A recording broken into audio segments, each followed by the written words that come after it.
All right. Hello and welcome to another Tough Talk Tuesday. Thank you all for joining us.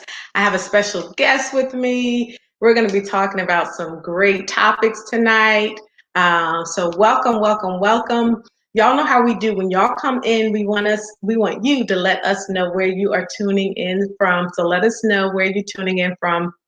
Um, this is another Tough Talk Tuesday produced by RDH Counseling and Consulting, where we help you become your healthiest self. I am your host, Rachel Hunter, and your licensed clinical social worker. And I am so happy to be here with you all on another Tough Talk Tuesday evening. I hope that you all have been blessed and have had a great week so far. We're almost to hump day. So thank you, thank you, thank you for being here and for joining. All right, we need your help. We are trying to get to 10,000 likes by December 25th. So, what I need you to do is to like the page, share the live, invite your friends, follow us also so that you see when we have our events, when we have our lives, and when we have our information that we provide. So make sure that you follow it.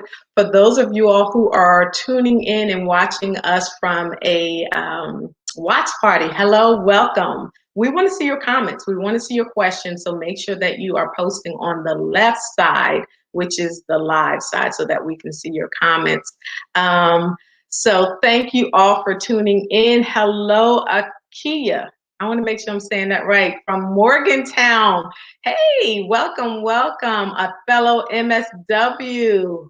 Hello and welcome. Selena joining us from Virginia Beach. Welcome, welcome, welcome.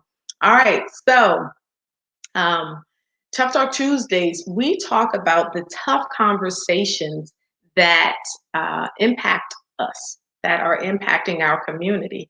And we tonight, hello, Mike Jones is in the building. We are going to be talking about the beauty standards. When you think about beauty and the standards that are set to define what beauty is, where does that come from? And who is it tilted towards? So we're going to be talking about that, about the European standards and how that impacts Black beauty and how we define it, how we see ourselves, how we dress, how we do our hair, and even down to the people that we select, our partners, how we are selecting them. So we're going to be talking about that this evening. So thank you all for tuning in. Again, share this live. Let me see y'all go ahead and share it. Invite your friends. Today with us, we have Miss Latoya Edwards, another LCSW. So Miss Latoya, go ahead and unmute and then introduce yourself and share a little bit about yourself, and then we're going to hop right into it. I'd like to thank you so much for inviting me here. My name is Latoya Nicole Edwards. I'm a licensed clinical social worker. I am also in private practice. I own a group practice called Thriving Well Holistic Wellness Solutions, where we merge traditional talk therapy and holistic services. So we specialize in individuals, couples, family counseling for individuals between the ages of 16 to 42. And some of the holistic services that we offer would be yoga, Reiki, career counseling. We kind of merge the two. We're all about mind, body, and spirit. So we like to help people go from surviving to thriving. That's probably the fastest I've ever said There about you go. me. I'm proud of myself. That's that elevator, the 10-second elevator spiel you Yeah. did. Awesome, awesome. Awesome. Well, thank you very much, Latoya, for being here with us and for taking part in this conversation. So are you ready to jump right into it? I am. All right, awesome. So I'm just saying, awesome, awesome. What when you're thinking about the standards of beauty, where are we getting that from? Did we come up with that? Where does that come from? It's interesting when we think about, what society or America's standards of beauty is, it comes from Mm, Europeans, so it's that, ever since Black women were back in slavery, we've been judged and controlled by what we look, how we say, and those things of what are deemed as beautiful. We have to have thinner noses, smaller lips, certain types of figures and shapes. And that kind of even all the way down to how we tame, and I use that in parentheses, and manage our hair. mhm, mhm. And that, I mean, you hit it right on the head. So we're really talking about the European culture and the standards of beauty um, coming from them. So when we're thinking about that, because the smaller nose, the thinner lips, the tamed hair, that's not natural for people of color. So, how has the European standard kind of shaped how we are our beauty, how people of color see themselves and what we tend to think is beautiful? It kind of reminds me back to those age old, depending upon how old people are, sitting at a table, with the hot comb and burning their neck and Yeah. their ears, trying to get it super straight. And, I have naturally thick hair. So I remember my mom, when I begged her to give me a perm, because Mm, everybody at the time, hair was straight. And yep. I remember she put a perm in my hair, and like the next day, because it was just for me, but just for me was not just for me. Next day, it didn't do nothing to my hair. My hair looked regular. And so, I'm like, what kind of foolishness is this? But just that, okay, if your hair's not straight, then straight is deemed as beautiful. Yeah. And all of these different things that we kind of rule as our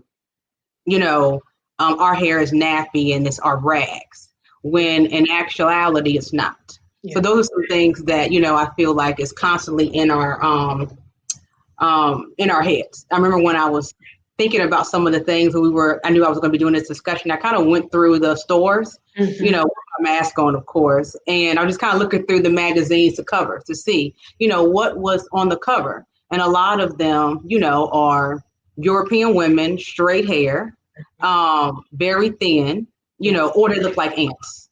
So one of those things. And you know what? When you talked about the hot comb, I remember that. I remember wanting to, everybody um, that I went to school with had the perms, had the relaxers, and, or not perms, but had the relaxers or were straightening their hair.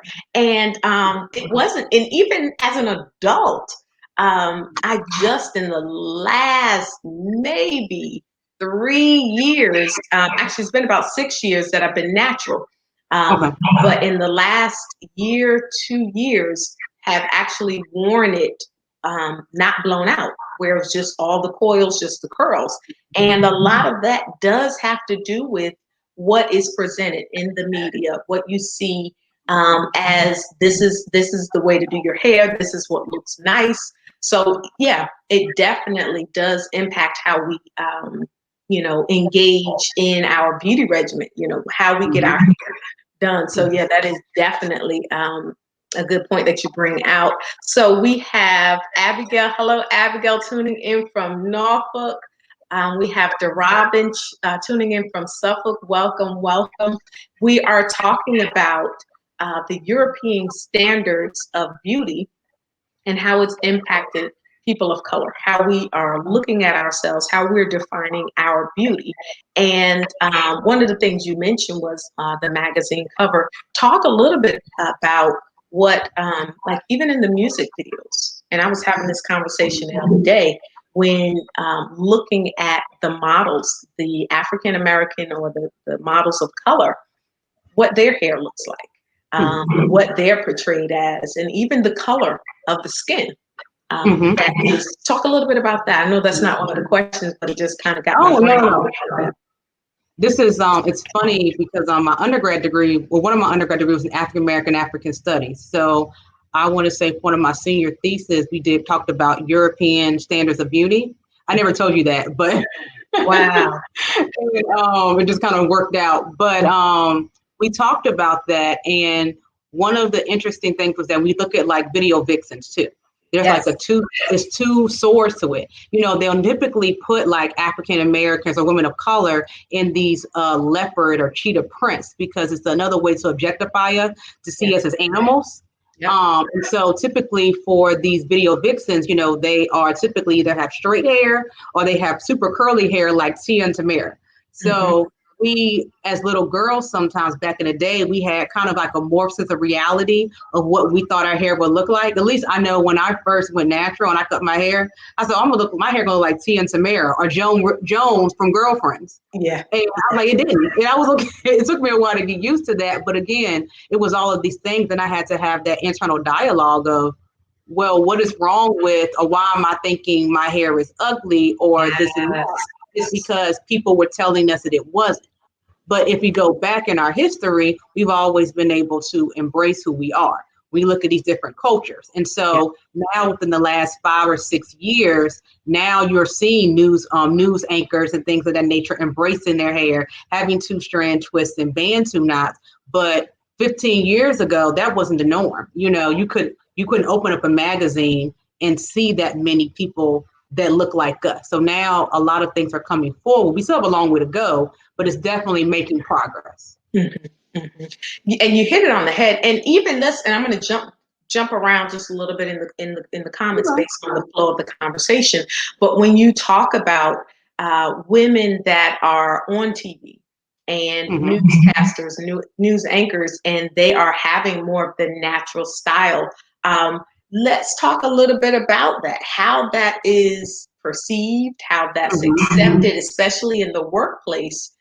You know, what are some of the stigma when it comes to people who are trying to embrace their natural hair? What are some of the stigma or the walls that they may run into, or the issues that they may face when they are trying to, you know, embrace the natural hair in corporate America? It was interesting because I had that conversation a couple of weeks ago with like colleagues and friends, and I always say, you know, I remember when I first like cut my hair to a TW, you know, TWI, well, TW, yeah, teeny weeny afro, TWA. So I cut my hair. I had to think about it for a second. I put it all down, and everybody was like, "Well, why would you do that?" You know, because they like your hair is supposed to be your crown of glory. And I'm like, it'll grow. I'm seeing the vision. Everybody else is just going to have to get on board. And that was always my mentality, but a lot of people just didn't get that. And so even when I got locks, I remember some of my friends, they probably won't admit it, but they were like, why would you get locks? You know, you're not going to get hired for a job, or they're going to be ugly. And I'm like, no, they're going to look good, and I'm going to show you. So I would purposely get different styles to my hair to show people what, you know, that natural hair can be professional, that natural hair is acceptable. And so I kind of almost like slammed it in people's faces subtly, but until even all the way down, if you were to go to my website, like cheap plug, the first thing that I have on there is Black women with various shades of hairstyles and texture, because I'm putting out a representation of, although I see people of all hues, I want Black women, Black men to see themselves and to embrace themselves wholeheartedly. And so I'm pushing out there to people with unapologetic, and I want you to see that you're beautiful in all shapes, sizes, and forms. Yeah, yeah. And that is, I think, so important for us as women of color, as professional women of color that have a platform, that we do that we take responsibility for changing the narrative, for changing what is seen. So that people of color do know that, yes, you can, and you hit it on the head with the professional, because I think a lot of times in corporate America, it was touted as being unprofessional if you had natural hair. And I remember the first time that I wore my hair natural, curls and all. I mean, I had a big, big, and they were like, what? You know, because that wasn't what they were used to seeing. But it is definitely something that I think if more people of color accept and embrace it and realize that it is professional, because first off, it's natural. This is you. This is how you were born. This is the type of hair, and it is not unprofessional. But I think that is sometimes what's put out there. So yeah. When you're thinking about, and let me kind of bring in, and again, if y'all have questions or comments, or you want to come on live, you certainly can do so. We have Olivia. Hey, Olivia from Hampton tuning in with us. Welcome and thank you. So we are talking about the European standards of beauty and how for so long it has had an impact on people of color, on how we saw ourselves, how we dressed, how we wanted to do our hair. I remember when I was a little girl, we used to run around and we would put socks in our hair. And my sisters, we would put socks in our hair to try to get it to swing. Our hair didn't, naturally do that. But that was the image that we saw of what was beautiful, long, straight. And so when you think about, and I'm gonna kind of put this out there and a poll as well to the audience. If we are trying, what are your thoughts about weave?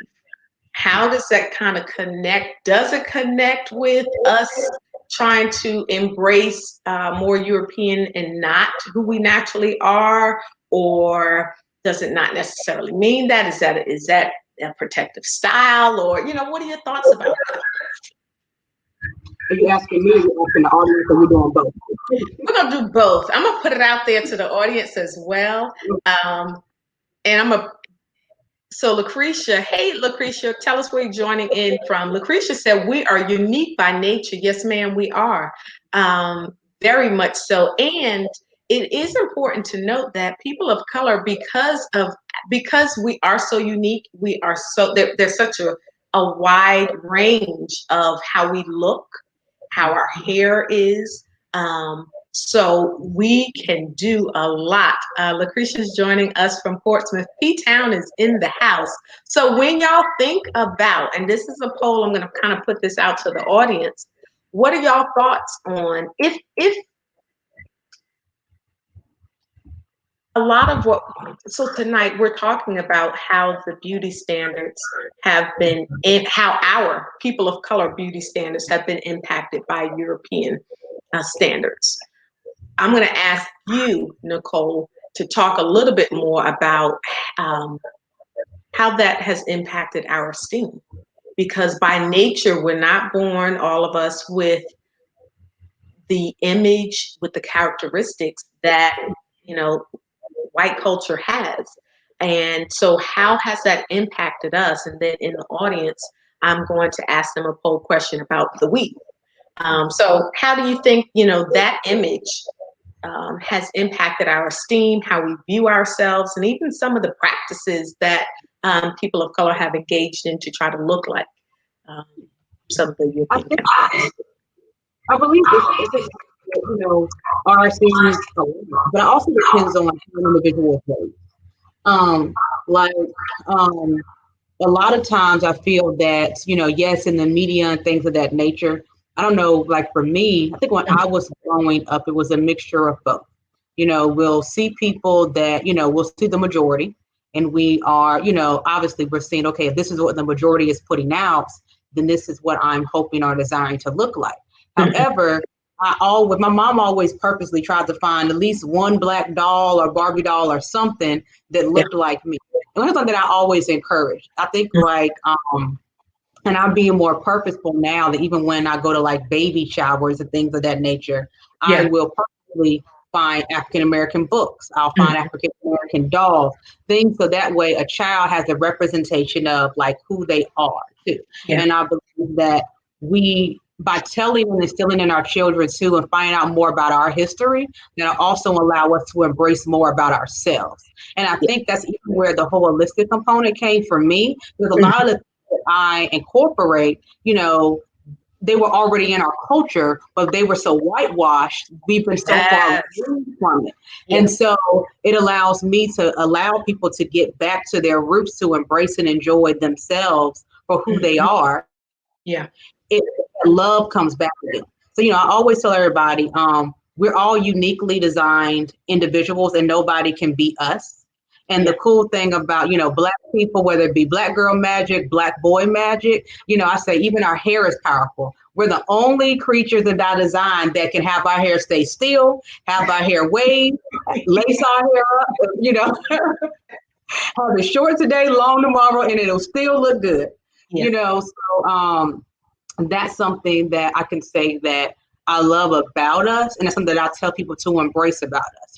If you want to use your hair as a way of expression, by all means, but knowing if you're using your hair as a way of expression, that's not all of you.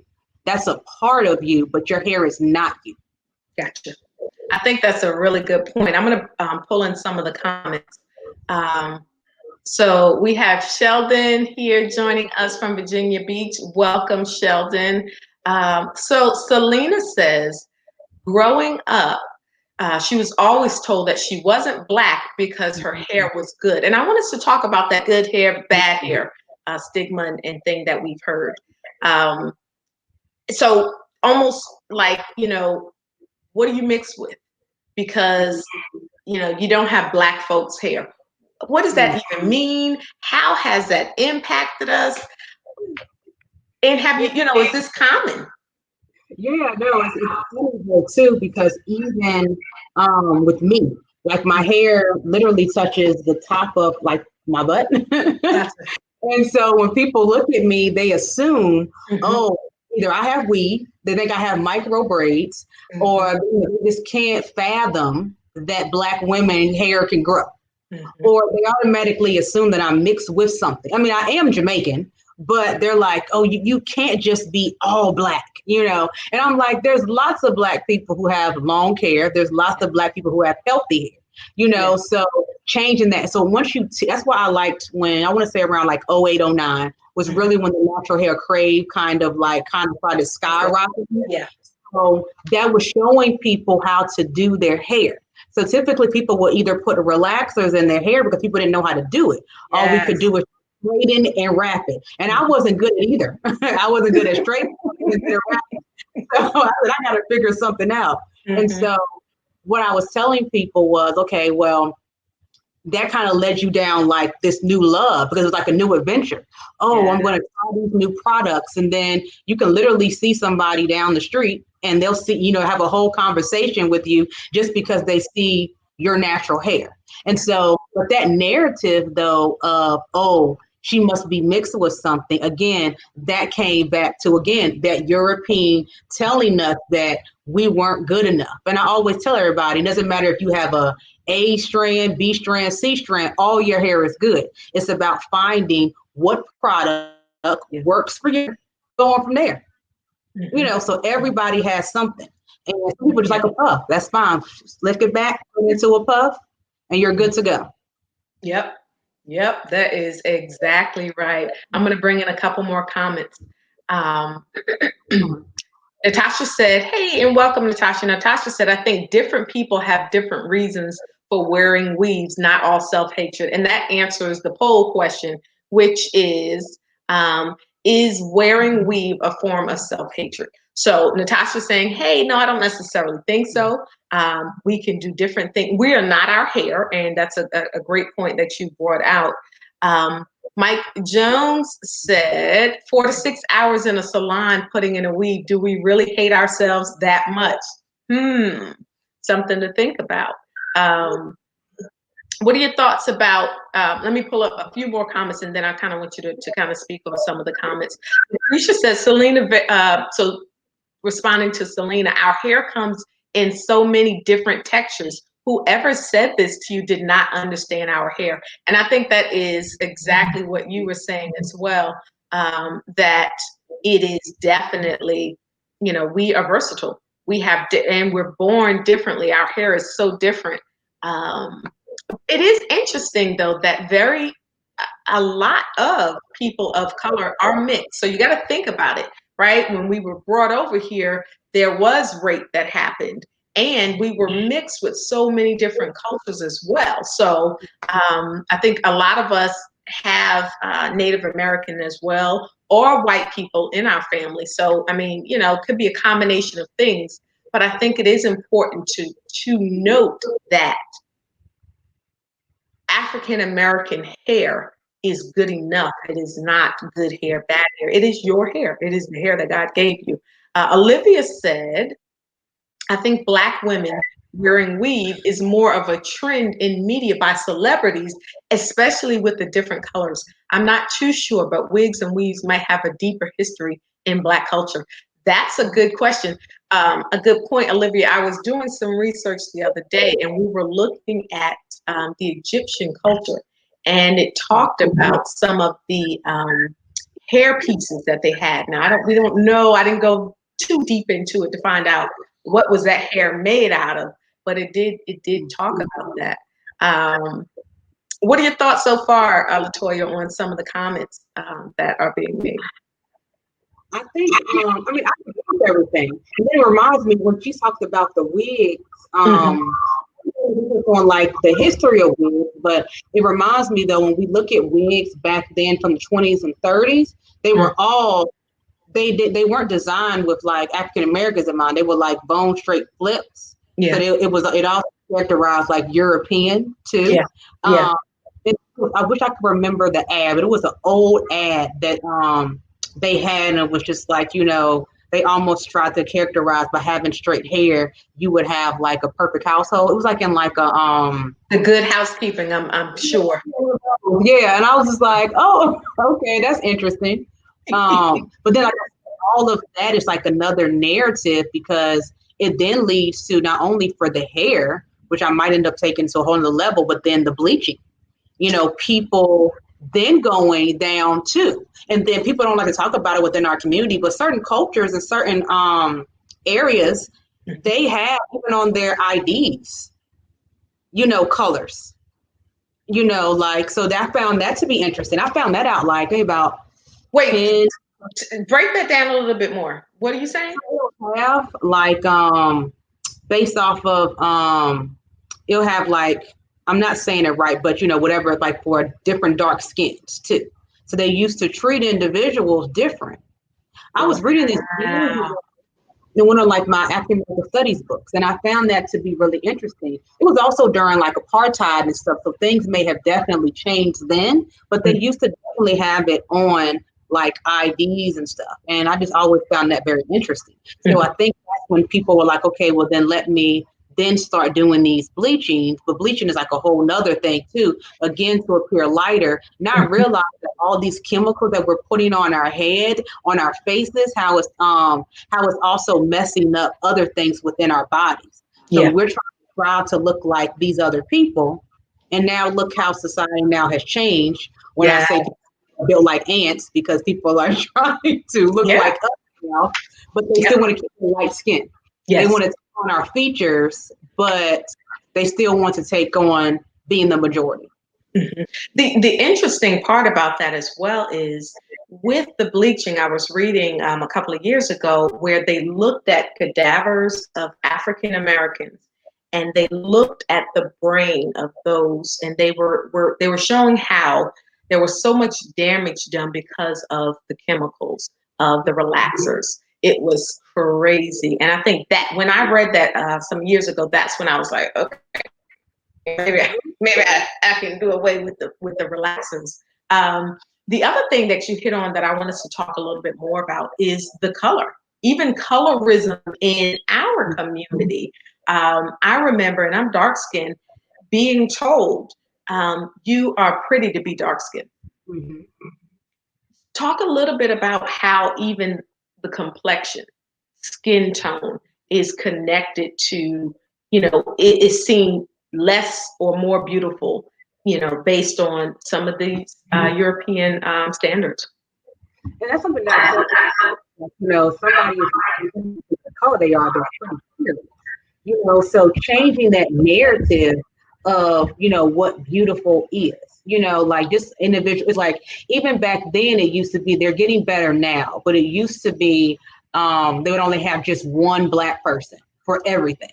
You know, like there were Dash. It was and if you want to bring it all the way back to Facts of Life, they had Tootie. You know, it's like with just that one Black person, it represented everything, which I also look at that pressure that that one individual probably had, because they probably felt like if I do something wrong, then I'm letting down a whole race of people.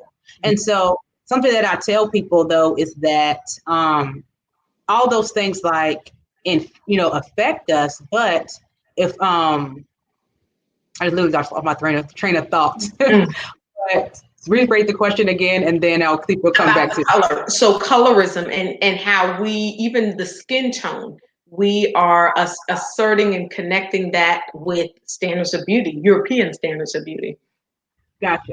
You know, I got you. Okay. I would say too, like with the plastic surgery, people trying to again change and alter all these things. But if you think about it, our DNA is and our chemical makeup is different from somebody European. Like our facial structure, the way our nose is, the width of it, all of that is built for our faces.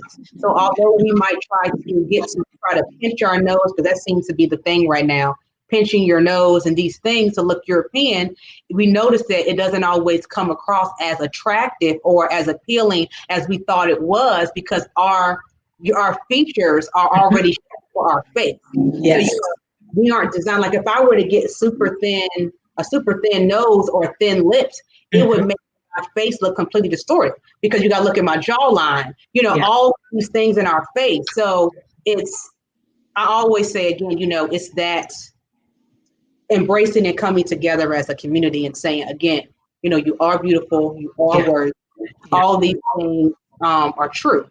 And continuing to show people of all hues, that this is what we are, we're all beautiful, continuing not to down somebody because somebody is lighter, uplifting everybody, because at the end of the day, it doesn't matter if somebody is light skinned or dark skinned, they still are considered lesser compared to the majority. Exactly. So we're all in this together. So I never somebody, oh, you being light skinned, what does that mean? You can be sensitive, you can be tough, all of these things. I know you heard that saying, oh, you being light skinned. We do that. Yeah. So that's something that I always tell people too, that when you look at like rap videos, it kind of pop back in my head. We talked about the music videos. People like 50 Cent, Lil Wayne, they have back in the day, they had all of these music videos and video vixens of women who look more European. Exactly. So it made people who were darker complexion to feel like, okay, well, dang, I don't look like these women. How do I stand up? So, and these are the messages that we're sending to our little girls. So then I always say, then when these rappers, they become older, they try to change the narrative, not realizing the generations of things they've done. Because if because now they have these daughters, and they'll say these things in a music video, but they would never dare say these things to children or to their daughters. Like, with Snoop Dogg has a dark-skinned, beautiful daughter.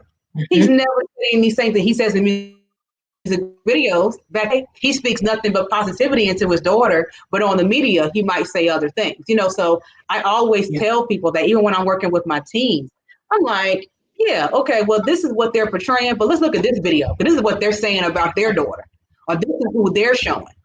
So if they're saying this is not what they like, they're essentially saying that their mother is ugly, that they're ugly, and that their children and offspring are ugly. And, so all of these things. So now you see a lot of these older rappers now trying to rewrite history and trying to clean up what they did in the past. I don't know if you've noticed that, if you looked at some of the old school rappers who were, and what they're doing. It's a lot different. It is definitely a lot different. You hit on something earlier that I want to kind of go back to, and then I'm going to pull in some of the comments about the esteem piece and things that could be done. And you kind of mentioned how being cognizant of purchasing dolls that represent us. So the Black dolls and allowing children to see themselves is a wonderful way to combat what they may be seeing portrayed elsewhere. And so allowing them to see themselves in a beautiful way. So I think that was a really good point. So I'm going to bring in a couple more of the comments. Natasha is saying that weaves Sometimes convenience, sometimes style, sometimes variety is some of what makes people definitely want to wear the weaves, and we definitely understand that. DeRobin said, oftentimes because of where I work, I get a lot of mixed emotions and side looks on the color of my hair. It's usually very subtle, but it does stand out because it's purple. However, I take it as a conversation piece and engage the person versus have them just stare at me.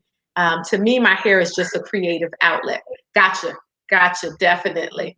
I'm gonna bring another comment in. Other cultures are practically killing themselves to have Black women features, but they will never acknowledge your natural beauty. That is a great point. Let's talk a little bit about that, Latoya. Yeah, that's where I was saying where I was talking about the ants. You probably think that's so rude, but it's like I'll see other Europeans will do that, Yep. and but I say shaped like ants. I mean, they'll get the full hips and the butt like us. They're trying to get the lips, but but because our lips are naturally full, Yeah. again, it doesn't look right on them because that's not their natural makeup. Yeah. And so they'll try to get all of these features that we have. But again, I tell people, imitation is a form of flattery. You can do all these things to accentuate yourself to attempt to be us as a Black woman, but you never be us. Same thing that I tell Black women. You can do all these things to try to resemble Europeans, but you'll never be a European. So you have to embrace those things about you. Yep. And I always say too, depend upon, there's different cultures that they love. Like, there's some cultures, for example, the bigger the woman is, that's the sexier she is. So, there's somebody for everybody. So, some people are like, oh, I'm too skinny. No, there's people who love skinny people. There's all these different people around the world that's for someone.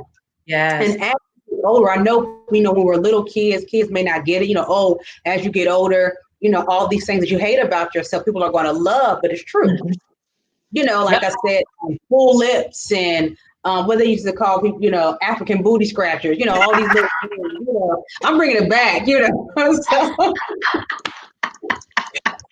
Which, yes, but you know what's so interesting, Latoya, is that we use that as a derogatory term. African booty scratcher, like that was not, and again, that was because of what was pushed.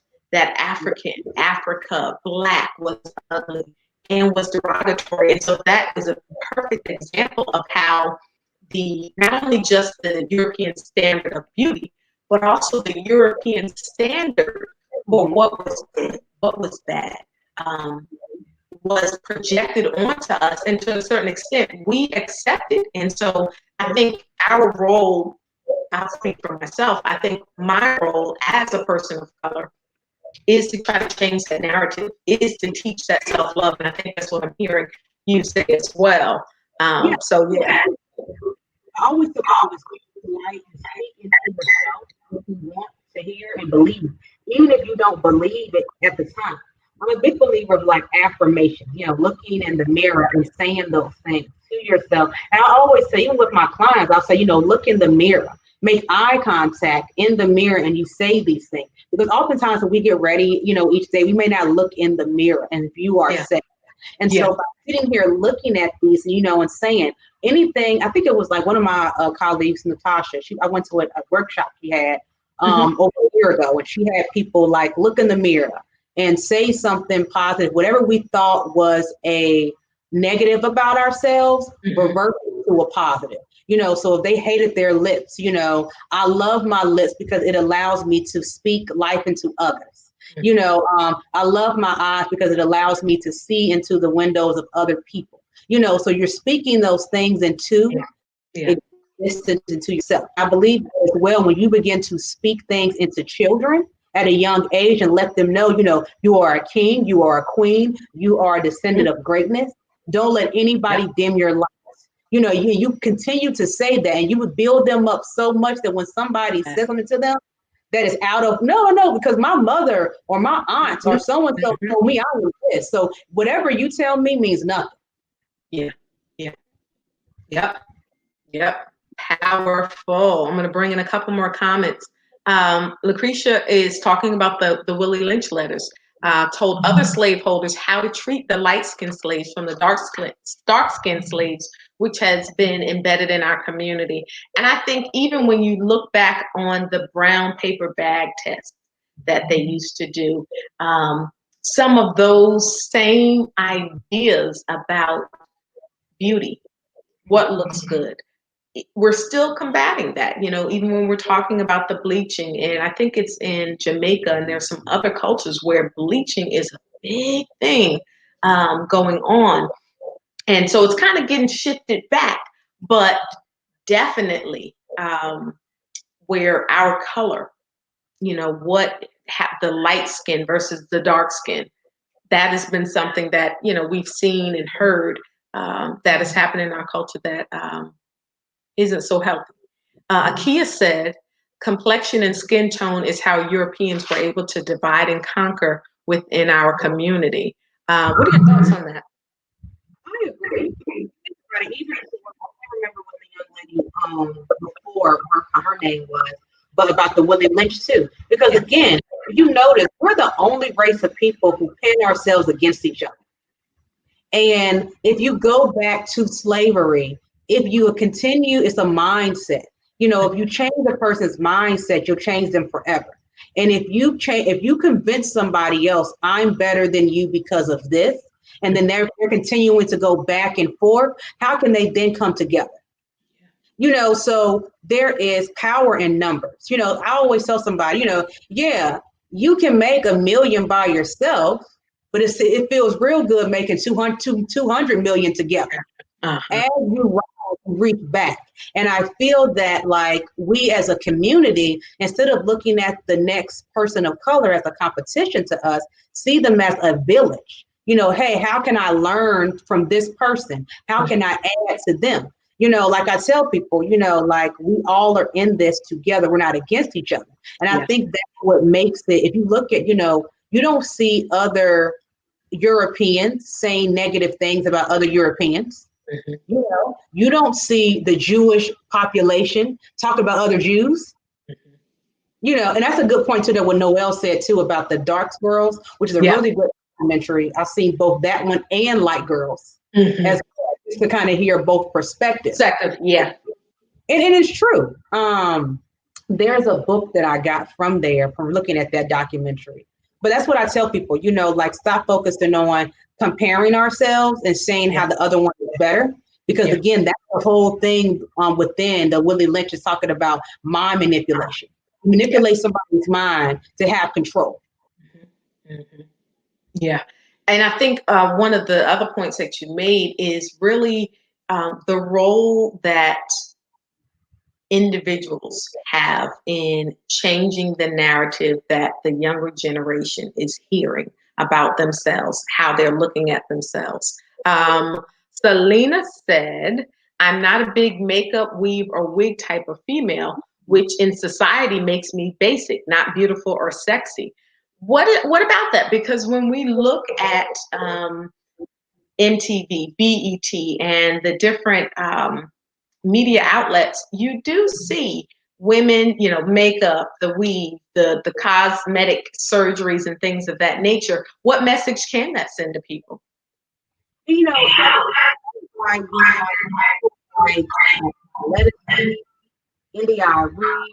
when they came out, they were actually the makeup craze kind of really shifted.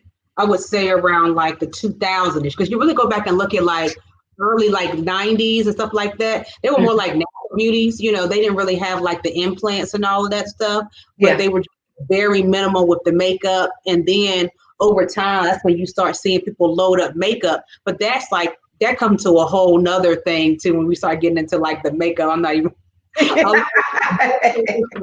I appreciate it. I was like, oh, I learned so much from you, but they told me kind of happened with the whole drag movement and stuff. Conversation, but that's when the loads of makeup came from. But they were doing that to look more feminine. But then, and it was forward to be on camera, to like shadow out stuff. But now people do it for like everyday look. Like, I tell people I have nice headshots, but I'm not walking in to my therapy session, full out, contour, especially now. I'm telling you now, it's not gonna happen. I'm gonna look nice and presentable. But clients don't care about that. Yeah, they're coming to get assistance and help. And I say when you're working with somebody or people are getting to know you, they're not looking at that outer appearance. As long as your breath doesn't stink, that's it. So I always say, when talk about the basic, that comment of people deeming as basic, that's not basic. You are being you, and the people that you need in your life are going to love you and accept you for you. They're going to come genuinely, because if you want people, you don't want surface friends. It's, you want people who are there that gets past gets to the core of who Yeah. you are. Yeah. And that's an important part, that there is a lot of pressure, though, to have the eyelashes and the drawn on, what are these? Eyebrow, the drawn on. Yeah, there is a lot of pressure because you do see that so much. And so I definitely understand what Selena is saying. I think Lucretia makes a good point when she says that, hey, and this is another example, Latoya, of what you're talking about, us uplifting each other. So Lucretia is saying, no, there's nothing basic about you. You are who you were created to be. So love yourself regardless of what other people may think. And even in the face of pressure, because there is a lot of pressure to look more European, to to kind of to be less natural. There is a lot of pressure. Some at times, and especially kind of depending on where you are, to do less natural, more makeup. As a teenager, I wouldn't date light-skinned boys because they were the pretty boys. Let's talk about that. I'm glad you said that. Yeah, and that was a real thing. Yeah, it's interesting because I do like, I don't know if because I'm a therapist or I'm just nosy. I don't know. I'll go with both. But I laugh because I go through, like, I'll see different people, and I've noticed that I don't even know if people do it psychologically, and this might just be a question, but have you noticed, I've noticed a trend of, like, sometimes, like, darker skin will date lighter skinned people because they say they don't want their children to be darker. Speak on Or that, girl. Speak on that. they're like, oh, but then I always say, because of our DNA, your child can still get dark. They still be a dark child, even if you have. I have friends who are light, and their children are dark. Mhm. And they think, oh, or, so I always find that interesting. I noticed that I see that lighter skinned people will date darker because they love the complexion of that dark skinned person, because that's features that they wanted. But that dark skinned person is marrying them because those are the features of what they want as a lighter person. And then I'll just notice that, because if I may have had conversations, or I just might know that person, but I've noticed that. But then I know people who have brown skin, they're both the same color or same hue, they love skin of all hues. But I noticed that to be a trend. And it may not be the case for every dark skinned, light skinned couple, but that's something I've always noticed when I've met, like, people who are married and they're dating somebody or married to someone lighter. They've always wanted to be lighter, so they'll date lighter, thinking that their children will be pretty. Because now some people, just because you're light skinned does not mean that you're pretty. They're just lighter complexion. Beauty comes in all forms, but light skin does not make you pretty. And that is a very important point, that you are what you are.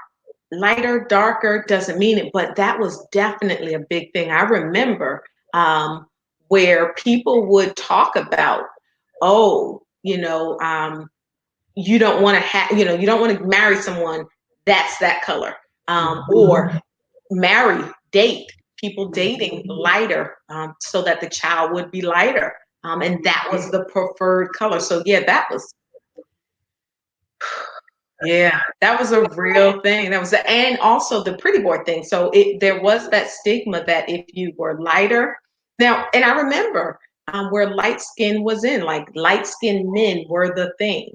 It kind of shifted with some of the darker celebrities, but I do recall that, and that colorism sometimes still does play a role, play a part.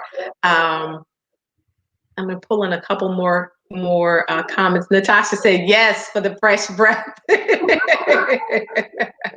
um, let's see. Noelle says she'd rather sleep longer than caking my face full of makeup. Let's see. Olivia said social media and media in generally sets high standards for a glamorous look, but nowadays leans against natural beauty. Either beauty style is acceptable, but sometimes the glam style can go to the extremes with the bigger lips and too much makeup to hide your natural features. That is definitely a good point. Noelle said that's primarily men, it seems, that says that. Clarify what you're talking about. Hey, Celeste. Celeste said, my mother wanted darker children. She used to sit up. She used to sit up in the sun. Now, you know, it's interesting though.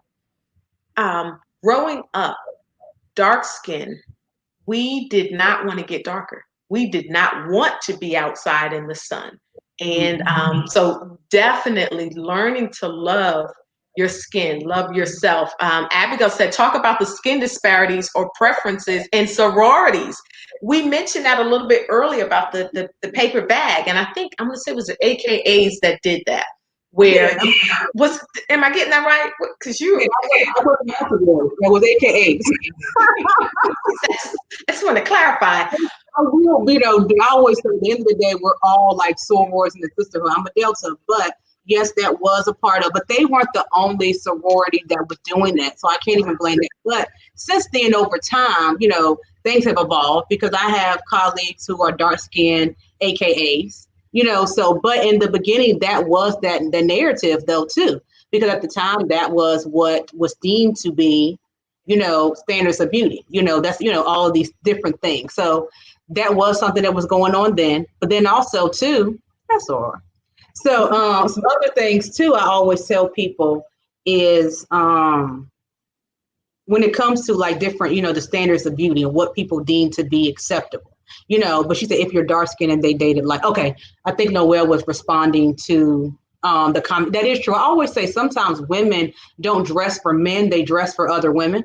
So notice, like, they're not necessarily, they're trying, yes, they want to look nice for men, but I noticed that most women might dress, to impress other women. Not to say that they're gay or anything, but they just want to show other women, hey, I look nice and presentable. And it's because most men don't care. Most guys don't want women to wear a ton of makeup. Yeah. If you ask most men, if you look at some of the biggest, it's interesting too, since we talk about makeup, you look at some of the leading men in Hollywood, see who they marry. Most of their wives are not walking around looking like Kim Kardashian. Even Kim Kardashian was like Kim Kardashian when she takes her makeup off. So like, but if you really look at some of these, celebrity Black men that we deem as like, Hollywood standards, their wives are quote unquote basic. Like she was, saying earlier, they're not a lot of makeup. They're looking at them as a person, because if you're spending all your time thinking about your makeup and all these other things, they want to know you have substance. Yeah. And if you don't, they want to know what you're talking about, what's in your head. And so I always tell people, be basic, because that basic is going to get you a husband.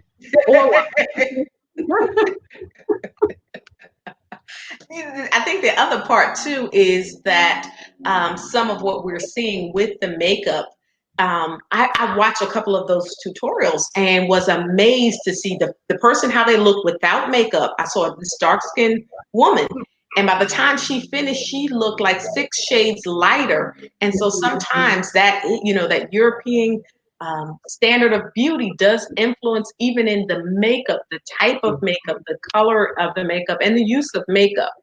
So that definitely can play a role as well. I'm going to pull in a few more comments before if y'all have any questions, now's the time to ask.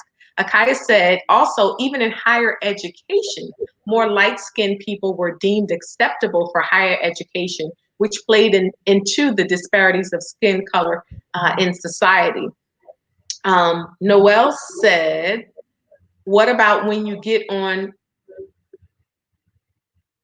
Oh, McCain, I'll leave you out for right there. Gotcha. Got Gold digger. But you also think about the words though too. The song was called Gold Diggers. So it's interesting though too that I said that which is probably a whole nother discussion about how like we as Black women, how we are ride or dies and really, uplifting, of our Black men, and how we want the same things for our men as well, for Black men to support us as much as we support them. And so that turns into like a whole nother like discussion though too. And so I tell people too, like, hey, if that Black man wants to get up and leave you for somebody else of a different color, that's fine. But at the end of the day, still there's still somebody out there for you. It just may not be that person. Yeah. And that's I forget who I was talking to, but I was talking about, and this is another conversation. I know we're going to have a tough talk on it, so I might bring it back. But talking about how women of color are able to provide support for our men because of all of what they go through, and how we can do that. So we're going to talk. That's different conversation, but you made me remember it. Lucretia said, I am really enjoying this conversation. This is a good topic. Yes, we definitely wanted to take the time to talk about this. One, to bring light to more of what we can do differently, how we can change the narrative. We know that it's an issue or problem, but we never want to just present the problem without a solution. So we have really, and the audience, you all have played a wonderful role as well in this conversation and talking about ways to deal with this. One, and this is kind of what you were saying, Latoya, is that we have an opportunity to change the narrative. And can you talk, maybe give us a couple more points of what we can do to change how Black beauty is defined, and even for a personal level, and then also for our children and those that we have contact with, how we can kind of change that narrative. The song I love, it is called Beautiful. And I'm not going to sing it, but you can look it up. It's called Beautiful. Just imagine me singing that to you, but that's a good song to listen to in the morning, while you're getting ready. I always say too, sticky notes, put various affirmations, but put those affirmations in places that you frequent. The mirror when you first wake up in the morning, maybe the mirror by, when you're getting ready, your refrigerator. But, each affirmation, I want you to speak, positivity into yourself. When it comes to like meditation and journaling, those are some things, but I want you to specifically seek out individuals who look like you. So, for everything there's a European, there's an African American or a person of color version. You can find, African Americans who do meditation, African Americans who talk about different things. So you're surrounded by, and now not only do you have a web base of people who inspire you inspire to be, they're going to also uplift you too. So you have them all the way around. Yeah. And even all the way down to, if you want to get some makeup and cake up, at least go buy Black owned makeup, like Mental Cosmetics or something like that. So, and they too encourage you to embrace your natural beauty, because a lot of your makeup is like natural pigments. And so, again, you're constantly saying those things. And I tell everybody, each day, I am beautiful because, and then, it's period. I'm not beautiful because I am this. I am not beautiful because I am that. I am just beautiful. And when you say this, 21 days makes it a habit. So do this every day and see how you feel. It's going to feel uncomfortable and weird at first, but I promise you, you will begin to notice a difference. Yeah. Awesome. I want to say thank you to you, Latoya, for coming in, for sharing, and for taking part in this conversation. And then I want to say thank you to you as the audience members, that y'all have just kind of kept this conversation going, and you've engaged in it, and you have made it another wonderful Tough Talk Tuesday. Thank you all for joining us. Come back next Tuesday. And then on this Friday, we are talking about blended family. So Fridays, we do our sex and relationship lives on Fridays at 7 o'clock. This Friday, come back, join us. We are going to be talking about navigating the blended families. I want to, for those of y'all who are interested in the support and the services that are offered, Miss Latoya, she can be reached at her information. She's on Instagram. Tell us again where they can reach you and connect with you as well, Latoya. Yes, they can go to my website, www.thrivewellservices.com. You can find me on Instagram. It is thriving_wells. And we'd love to connect and talk to you guys then. Thank you so much for allowing me to be a part of today's show. I had a good Yes, time. yes. Thank you as well for taking part. Again, her contact information is here. You have heard, and we have been talking about Black beauty, defining our own beauty, not based on European standards. And so before you are two beautiful women of color that are therapists. So if you need support, if you're wanting to learn how to love yourself, how to grow, there you can connect with us. But there's more of us out here as well. So do some of the affirmations, speak life into yourself, be blessed, be safe, and we'll see you next Tuesday, and we'll see you on Friday at 7 o'clock. Thank you all. Good night.